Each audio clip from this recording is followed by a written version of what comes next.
Hello all.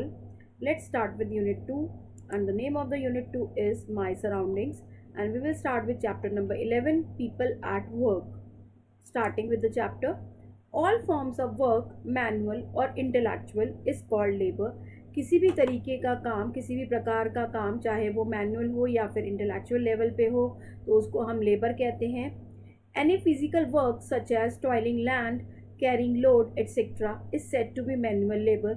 यानी manual labour मतलब जो लेबर खुद अपने हाथों से कोई काम करता है, यानी सामान को उठाना या फिर लैंड को टॉयल करना, तो ये सब क्या है, ये फिजिकल वर्क है जो कहलाते हैं हमारे manual labour. However any work that needs brain and intellect such as reading a book, writing a letter etcetera is set to be intellectual work. और इंटेलेक्चुअल वर्क क्या होता है, जिस काम में प्रोफेशनल वर्क की ज़रूरत होती है, यानी आपको उसमें अपने दिमाग लगाना होता है, जैसे कि किताब पढ़ना, एक लेटर लिखना, ये सब क्या है, ये सब इंटेलेक्चुअल वर्क है. Now moving on to the exercise. Some works are given below, list them in correct columns, score 1 point for each correct entry. यहाँ पर आपको एक टेबल दिखाई दे रही है, यहाँ पर देख सकते हैं आप. तो इसमें क्या है, बहुत सारे वर्क दिए गए हैं, तो आपको बहुत सारे टाइप्स ऑफ लेबर दिए गए हैं. आपको क्या करना है, वो कैटेगराइज करना है मैनुअल लेबर में और इंटेलेक्चुअल लेबर की कैटेगरी में, और एक करेक्ट आंसर के लिए आपको मिलेगा 1 पॉइंट. तो लेट्स स्टार्ट. नंबर 1, हमें देखना है कि मैनुअल लेबर में कौन कौन से टाइप ऑफ लेबर आते हैं. तो starting with the first one, manual labour. Manual labour में आता है हमारा लीगल काउंसलिंग, ट्रीटिंग पेशेंट नहीं आते हैं. तो फर्स्ट वन हमारा क्या आएगा, कटिंग हेयर. कटिंग हेयर जो है वो है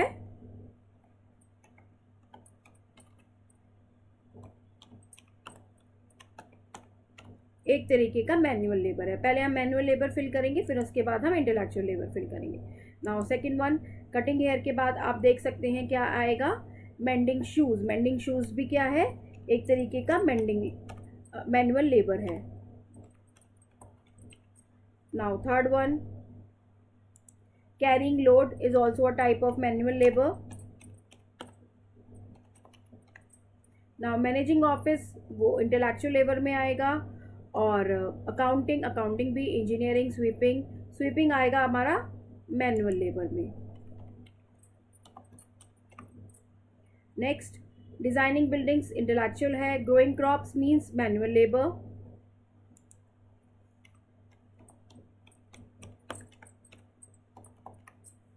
and the last one, constructing houses भी हमारा किस में आएगा, मैनुअल लेबर में. अगर यहीं पे डिजाइनिंग हाउसेस होता तो वो आता हमारा इंटेलेक्चुअल लेबर में. तो यहाँ पे क्या आएगा, कंस्ट्रक्टिंग हाउसेस में क्या आएगा, मैनुअल लेबर में आएंगे ये.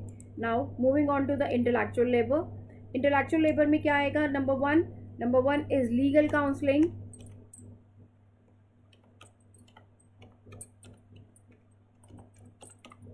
Number 2 is treating patients. कौन करता है, वो डॉक्टर देखते हैं बीमारों को, और वो एक इंटेलेक्चुअल लेबर का टाइप है. नाउ थर्ड वन आएगा आपका मैनेजिंग ऑफिस.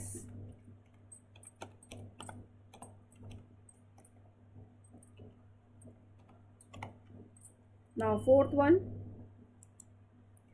वन में आएगा हमारा अकाउंटिंग.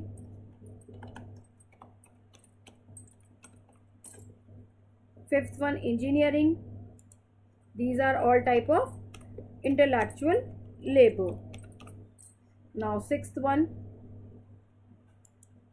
designing buildings.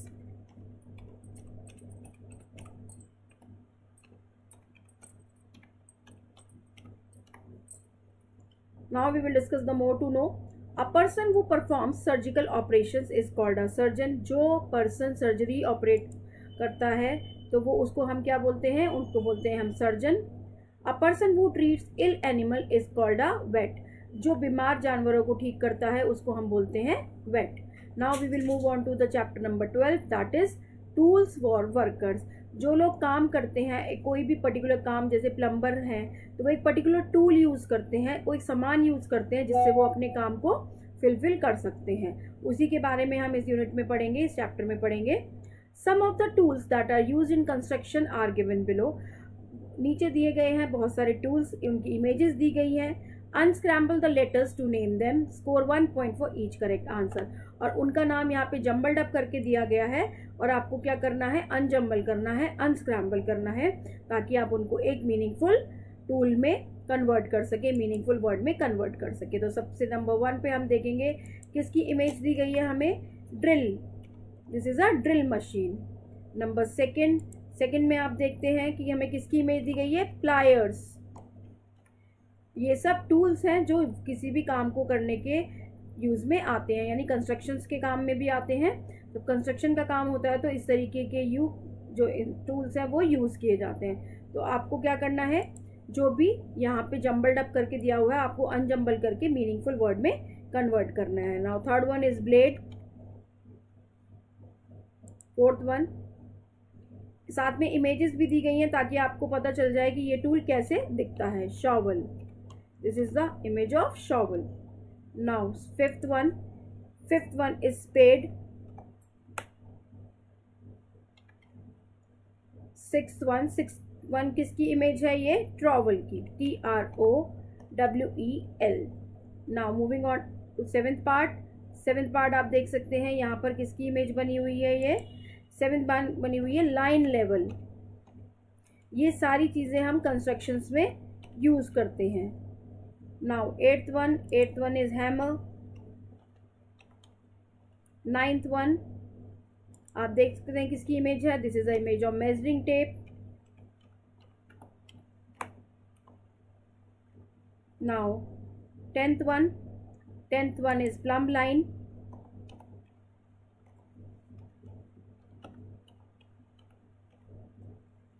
इलेवेंथ किसकी इमेज है, चीजल की इमेज है। Twelfth one is the image of screw driver. Now we will discuss the more to know. A tradesman who fits tiles is called tiler. जो tile को fit करता है उसको क्या नाम दिया गया है, उसको टाइलर बोलते हैं। A tradesman who builds fences is called a fencer. और जो बाउंड्री बनाता है, फेंस बनाता है, उसको हमने फेंसर बोला है। Construction workers have to wear safety clothing such as boots, helmets and goggles to protect themselves. जो कंस्ट्रक्शन वर्कर होते हैं उनको अपनी सेफ्टी के लिए इस तरीके से कपड़े पहनने चाहिए। कौन कौन से कपड़े पहनने चाहिए ताकि वो अपने आप को सुरक्षित रख सके, जैसे कि boots, helmets and goggles. Now we will move on to the chapter number 13, that is the dwelling places. Dwelling places का क्या मतलब होता है, ड्वेलिंग प्लेसेस का मतलब होता है कि जहाँ पर रहने का जो स्थान होता है, जिसको निवास स्थान भी कहते हैं, that are known as dwelling places. People in different regions live in different kinds of houses. अलग अलग रीजन्स में अलग अलग तरीके के घर में लोग रहते हैं। Difference in houses depend on a number of factors. जो हाउसेज टाइप्स ऑफ हाउसेज होते हैं वो डिपेंड करता है बहुत सारे फैक्टर्स पे। कौन कौन से फैक्टर्स होते हैं वो, सच एज क्लाइमेट, की वहाँ का मौसम कैसा होता है। Building material available in an area, वहाँ पे बिल्डिंग बनाने के लिए, घर बनाने के लिए कौन कौन से मटेरियल अवेलेबल रहते हैं। And the economic status of the house owner, कि जो हाउस ओनर है, जिसका घर है, वो कितना अमाउंट खर्च कर सकता है घर बनाने में। मोर टू नो पढ़ेंगे एक बार। Flats are the houses in the multi storey buildings. Multi storey buildings में जो घर होते हैं उनको फ्लैट्स कहते हैं। Bunkers are made by army man in the battlefield areas for protection. जो आर्मी एरिया होता है, जहाँ पर जो आर्मी मैन होते हैं, जो बैटलफील्ड में होते हैं, जहाँ पे लड़ाई हो रही होती है, वो वहाँ पे एक तरीके का घर बनाते हैं जिसको बंकर्स बोलते हैं, ताकि वो अपनी सेफ्टी रख सके। Tent, house boat and caravan are temporary houses. Temporary houses यानी कि स्थायी नहीं होते हैं, वो अस्थायी होते हैं। वो कौन कौन से होते हैं, टेंट होता है, हाउस बोट होता है और कारवा होता है। Now we will move on to the exercise. Complete the crossword with the names of different kinds of houses shown below. Score 2 points for each correct answer. आपको यहाँ पे एक क्रॉसवर्ड दिया गया है, वो आपको फिल करना है। करेक्ट आंसर थे, जहाँ पे आपको इमेज दी गई है, आप देख सकते हैं यहाँ पे फर्स्ट इमेज दी गई है, तो आपको फर्स्ट का आंसर ऐसे फिल करना है। तो इस तरीके से बाकी इमेजेस देख के आपको आंसर लिखना है। हर एक करेक्ट आंसर पर आपको 2 पॉइंट्स मिलेंगे। तो नंबर 1 आप देख सकते हैं, ये बहुत बड़ा एक किले जैसा बना हुआ है, तो ये क्या होता है, ये होता है कासल, CASTLE। ये हमने फिल किया है अक्रॉस। सेकेंड वन आप देखेंगे कि किसकी इमेज है ये, सेकेंड इमेज है टेंट की। तो टेंट हमने बताया था आपको भी टेम्परेरी हाउस होते हैं, तो हमने डाउन में फिल किया है TENT टेंट। थर्ड आप इमेज देख सकते हैं, एक कारवा की इमेज है, तो हमने यहाँ पे फिल किया है, ये एक तरीके से हाउस ऑन व्हील्स बोलते हैं इसको, CARAVAN caravan. Now moving on to the fourth one, आप देख सकते हैं फोर्थ में किसकी इमेज दिख रही है आपको, हाउस बोट की इमेज है ये। तो आपने कहाँ पे फिल किया है हाउस बोट, यहाँ से आप देख सकते हैं HOUSEBOAT, that is house boat. Number fifth one आप देख सकते हैं, बंगलो की इमेज है, BUNGALOW। Sixth is the image of igloo, तो हमने यहाँ पे फिल किया है, सिक्स में देखिए डाउनवर्ड्स IGLOO इग्लू। सेवेंथ वन किसकी इमेज है, सेवेंथ वन एक सिंपल हट की इमेज है, एंड हट की स्पेलिंग होती है HUT। सेवेंथ में आप देख सकते हैं HUT। एट्थ में देखेंगे, एट्थ आप देखेंगे कि एट्थ में हमने क्या फिल किया है, यहाँ पर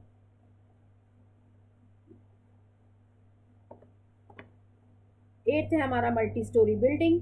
और नाइन्थ में हमने क्या फिल किया है, नाइन्थ में हमने फिल किया है स्टिल्ट हाउस।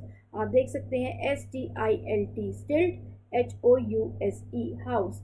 तो दीज आर ऑल जो भी हमारे टाइप्स ऑफ हाउसेज हैं या फिर ड्वेलिंग प्लेसेस हैं। और आप मल्टी स्टोरी बिल्डिंग्स में क्या होते हैं, फ्लैट फिल होते हैं, तो हमने एट्थ में फिल किया है flat, FLAT flat.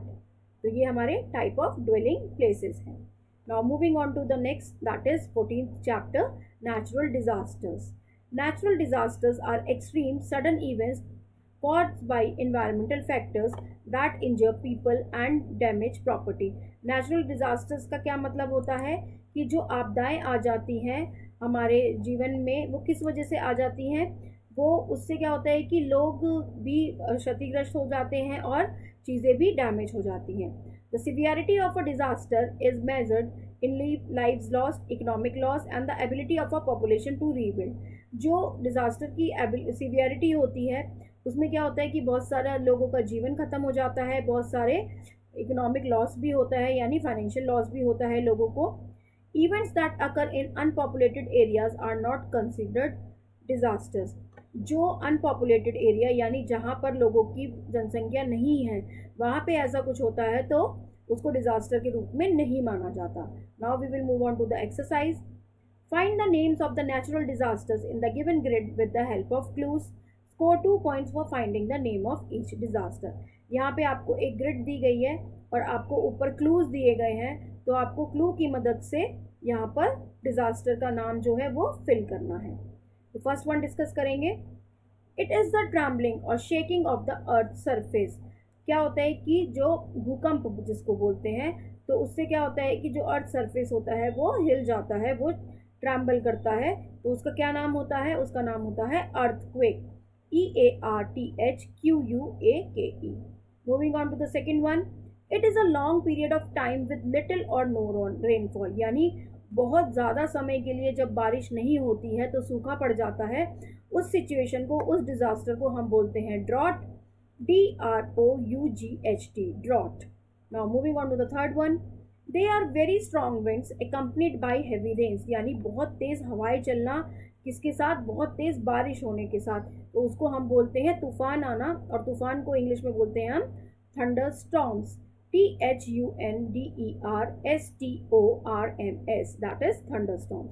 Fourth one, they are harbor waves that come from an undersea disturbance, यानी जब सी में समुद्र के नीचे जब डिस्टर्बेंस होता है तब क्या होता है, तब एक बहुत तेज वेव्स चलती हैं, तो उसको हम क्या बोलते हैं, उसको बोलते हैं हम tsunami, TSUNAMI। Now fifth one. It is a disaster in which normally dry land gets filled with water, यानी सब जगह भारी बारिश की वजह से या किसी और रीज़न की वजह से पानी पानी हो जाता है, तो उस डिज़ास्टर को हम बोलते हैं flood, FLOOD। Now we will discuss the more to know. The most powerful earthquake in the world had a magnitude of 9.5 and occur in the southern Chile on 22 1960। सबसे ज़्यादा खतरनाक अर्थक्वेक जो दुनिया में आया था उसका मैग्नीट्यूड था 9.5 और वो सदर्न चिली में था, और कब था, 22 मई 1960 में। सेकेंड वन पढ़ेंगे। Since 1970s, the percentage of Earth's land area stricken by serious drought is more than double. Global warming is largely blamed. Global warming की वजह से drought conditions बहुत ज़्यादा बढ़ रही हैं. Now we will move on to the chapter number 15, that is important symbols, यानी क्या क्या important प्रतीक हैं जो यूज़ किए जाते हैं. तो आप आगे पढ़ेंगे. A symbol is something that represents an idea, a physical entity or a process, but it distinct from it. जो symbol है वो किसी एक चीज़ को represent करने के काम में आता है. The purpose of a symbol is to communicate meaning, यानी उस symbol के देखते ही आपको पता चलना चाहिए कि वो क्या दर्शाना चाहता है. For example, a red octagon may be a symbol for stop, and a picture of a tent on a map might represent a campsite. यानी अगर आपने कभी रेड ऑक्टागन का सिंबल देखेंगे तो आपको समझ जाना चाहिए कि वो कहना चाह रहा है रुकिए, स्टॉप हो जाइए. और अगर मैप पर एक टेंट की पिक्चर लगी हुई है तो इसका मतलब है कि यहाँ पे कैंप लगे हुए हैं. तो यानी सिंबल जो है वो अपनी बात कहने में सार्थक होना चाहिए. Now we will move on to the exercise. Some symbols that are accepted world wide are given below. कुछ सिंबल्स जो दुनिया भर में माने जाते हैं वो नीचे दिए गए हैं. Match them with what the represent. आपको मैचिंग करनी है सिंबल कि वो किस चीज़ को शो करते हैं. Score 2 points for each correct matching and 1 bonus point if you get all of them correct. अगर आप इनमें से सारे सही बताते हैं तो आपको 2 पॉइंट्स मिलेंगे एक के लिए, और अगर आप बोनस पॉइंट मिलेगा if you find all of them correct. Now starting with the first one, आप देख सकते हैं यहाँ पे कलरफुल फर्स्ट में 5 रिंग्स बने हुए हैं. तो ये क्या शो करता है? This is a symbol of Olympics. तो इसको हमने किससे मैच किया? फर्स्ट को सी से मैच कर देंगे. नाउ सेकंड वन, आप देख सकते हैं कि यहाँ पे इनके एक लेडी है और उसके हाथ में क्या है? तराजू है. तो ये क्या सिंबल रिप्रेजेंट करता है? ये रिप्रेजेंट करता है जस्टिस. तो सेकंड वन को हम मिला देंगे जी पार्ट से. Now moving on to the third one. Third one में आप देख सकते हैं ऐसा लग रहा है कि जैसे जो एरोप्लेन होता है तो उसका जो फ्लाई करता है जब वो, तो उसकी टेल जो होती है वो इस तरीके से शो करती है. तो आप बता सकते हैं कि ये किस चीज़ का सिंबल है.